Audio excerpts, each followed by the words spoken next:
Nadreen, आज बरतानिया में ओवरसीज़ पाकिस्तानियों का एक बड़ा इम्तिहान है।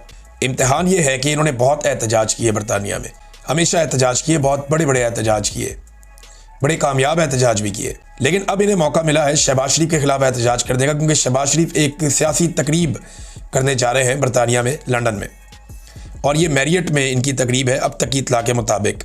इसमें आसिम मुनीर साहब ने शिरकत करनी थी, इसके बारे में काफ़ी तैयारियां भी की गई थी। अभी अनकन्फर्म्ड इतलात आ रही है, यानी ये मुसद्दका इतलात नहीं है कि आसिम मुनीर साहब बरतानिया छोड़ चुके हैं और वो यहाँ से चले गए हैं।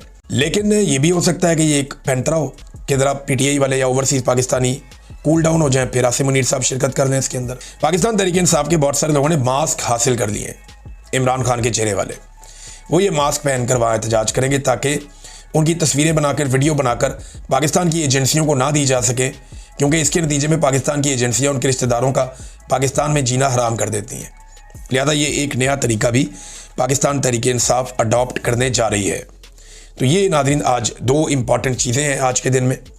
एक, बरतानिया में ओवरसीज़ पाकिस्तानियों का एहतजाज। दूसरा, मिशन नूर, जिसका आगाज़ जो आइडिया जो है वो अहमद खान साहब ने दिया था कनाडा से, और अब वो एक बहुत बड़ी तहरीक बन चुकी है। आगे ये कहाँ जाएगा वो आपको आने वाले दिनों में हम बताएंगे। अभी इसकी कामयाबी के ऊपर बहुत सारी चीज़ें डिपेंड करती हैं।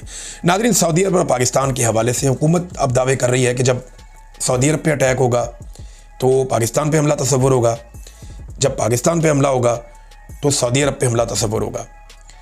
और राणा सनाउल्लाह साहब ने इंटरव्यू देते हुए इसमें नाम लिया अफ़गानिस्तान का और इसराइल का, कि अगर इसराइल सऊदी अरब पे अटैक करेगा तो पाकिस्तान जवाब देगा, और अगर अफ़गानिस्तान ने पाकिस्तान में कोई हमला करवाया या वहाँ से पाकिस्तान पे कोई हमला हुआ तो सऊदी अरब बिल्कुल उसको ऐसे ही लेगा जैसे ये सऊदी अरब के साथ हुआ है। राणा सनाउल्लाह साहब ने भारत के बारे में नहीं बताया कि अगर भारत ने पाकिस्तान पे हमला किया तो फिर सऊदी अरब क्या करेगा। देखिए, ये जो मुआहिदा है ना, इसके बारे में हम डिग आउट कर रहे हैं कि ये मुआहिदा है क्या। इसकी तफसीलात अभी तक किसी को नहीं पता। यानी मैंने बहुत करीबी हुकूमत के लोगों से पूछा, हुकूमत के अंदर बैठे हुए लोगों से पूछा, जो पाकिस्तान के डिफेंस में काम करने वाले तगड़े लोग हैं उनसे भी पूछा, वो भी नहीं जानते कि मुआहिदा है क्या, इसकी तफसीलात क्या है, इन फाइलों के अंदर लिखा हुआ क्या है, ये कोई नहीं जानता। अब जो लोग ये जानते हैं उन्होंने कौम को बताया नहीं है, जरा पता चले कि इसके अंदर है क्या। लेकिन इंडिया का नाम पाकिस्तान ने नहीं लिया कि अगर खुदा न खास्ता इंडिया पाकिस्तान पे अटैक करता है तो फिर सऊदी अरब का रद्द-ए-अमल क्या होगा। ये एक बड़ा सवाल। इसमें मैं एक डाटा आपके सामने रखता हूँ कि इंडिया और सऊदी अरब के माबैन जो म्यूचुअल ट्रेड होता है हर साल, जो वो आपस में एक दूसरे से इंपोर्ट एक्सपोर्ट करते हैं, उसका वॉल्यूम 40 अरब डॉलर से ज़्यादा का है। ये बहुत बड़ी अमाउंट है, 40 अरब डॉलर से ज़्यादा का। पाकिस्तान के साथ कितना करते हैं वो बहुत ही छोटा सा है। पाकिस्तान और सऊदी अरब का जो आपस का ट्रेड है वो, मेरे पास जो पहली रिपोर्ट आई है वो तो बहुत थोड़ा बता रहे हैं जी। ये तो 1 अरब डॉलर से भी कम बता रही है ये वाली रिपोर्ट जो मेरे साथ मौजूद है सामने। और ये समा TV की रिपोर्ट बता रही है कि पाकिस्तान का और सऊदी अरब का जो ट्रेड वॉल्यूम है वो पहुँच गया है 700 मिलियन डॉलर्स के मार्क तक। 700 मिलियन डॉलर, 1000 मिलियन डॉलर्स का 1 अरब डॉलर होता है। तो अब 40 गुना ज़्यादा है भारत के साथ उनकी तजारत। तो क्या वो भारत के ख़िलाफ़ जाएगा सऊदी अरब पाकिस्तान की हमायत में? ये वो सवाल है जिसका जवाब अभी तक हमारे पास इसलिए नहीं है कि ये एग्रीमेंट पब्लिक नहीं किया गया। इस एग्रीमेंट को हम खोज रहे हैं, कोशिश कर रहे हैं, कुछ और जर्नलिस्ट भी कर रहे हैं, मैं भी कर रहा हूँ, मेरे कुछ और दोस्त हैं वो भी अपने सोर्सेज को उन्होंने बहुत हिलाया झुलाया कि पता चले कि इस एग्रीमेंट में है क्या। पता चलता है तो आपके साथ शेयर करते हैं कि वाकई ये कोई ऐसा एग्रीमेंट है संजीदा, या फिर ये एक गिमिक है, दुनिया को दिखाने के लिए एक चीज़ लाई गई है ताकि सबकी बात बन जाए, या वाकई में कोई प्रैक्टिकली कुछ ऐसा होने जा रहा है। अभी कुछ आप कह नहीं सकते, आने वाले दिनों में चीज़ें सामने आएगी। पाकिस्तान आने वाले दिनों में कुछ मज़ीद अरब ममालिक से भी इसी किस्म के मुआहदे कर सकता है, और इसका फ़ायदा उन ममालिक को और पाकिस्तान सबको होगा कि एक तासुर बन जाएगा कि ये इकट्ठे हो गए हैं।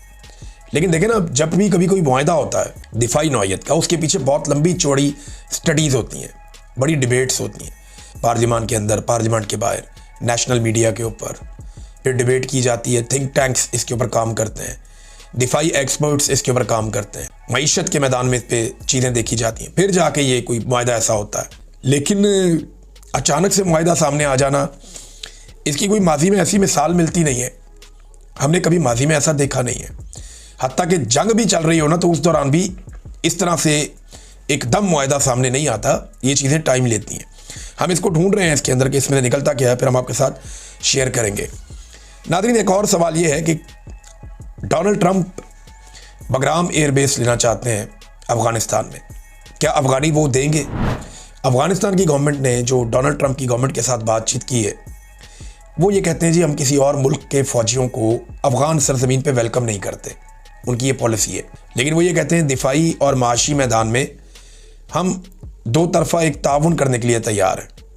अमेरिका हमारे साथ ताउन करे, हम उनके साथ करते हैं, मईशत में भी, दिफा में भी, दहशतगर्दी के खिलाफ जिन चीज़ों में आप चाहते हैं आप आ जाएं। तो अफगान जो है, जो मौजूदा अफगान हुकूमत है, वो बड़ी प्रोफेशनली दुनिया को डील कर रही है। आज अफगानिस्तान की इकॉनमी, फजलुर रहमान साहब कह रहे थे कि वो पाकिस्तान से बेहतर चल रही है। जो अफगान करेंसी है वो पाकिस्तान की करेंसी से कुछ 4 गुना बेहतर है इस वक्त। और ये एक जंग ज़दा इलाके की कहानी है। वो बेहतर परफॉर्म कर रहे हैं, वो आगे की तरफ बढ़ रहे हैं, उनकी पॉलिसी में बहुत ठहराव है। लेकिन पाकिस्तान हर चीज़ डे टू डे करता है, जज्बाती अंदाज में करता है।